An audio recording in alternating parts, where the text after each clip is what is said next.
ये प्यारे प्यारे बच्चे ही इस धरती की हरियाली हैं। यही बच्चे एक दिन बड़े होकर कोई नेता बनेगा, कोई सिपाही, कोई अधिकारी, कोई अफसर, कुछ न कुछ बनेगा। अभी इनका बचपना है, देखिए कैसे खेल रहे हैं। एक समय मेरा भी था, हम भी ऐसे खेलते थे। दोस्तों, हम अपने बचपने में खेले कूदे बहुत, पढ़े लिखे, और आज जो है एक ऐसी मिस्त्री बना है।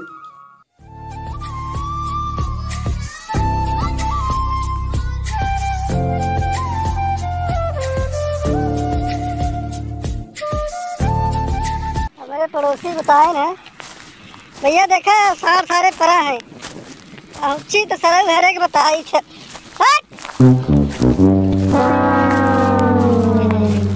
आइए सरल हरा कुल जवन है एकदम चरक नाश कर देता है।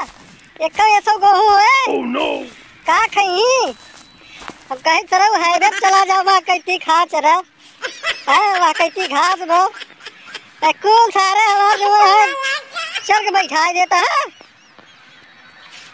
क्या बताई भाई, सब नाश कर देता है।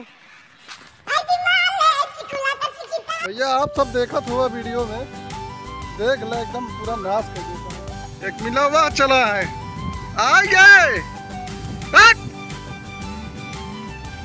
सारे सब एकदम चरक नाश कर देता है। ये सब हमका लगा तो खाए बरे जो है गेहूं न हो पाए। देख ले भाई, 3 ठिया है, एक ठिवा सब जो है एकदम चरक बैठा एकदम हाईवे चढ़ाई दे जाओ उधर खा घास। हाईवे किनारे घास इतनी बार खाता कहीं नहीं।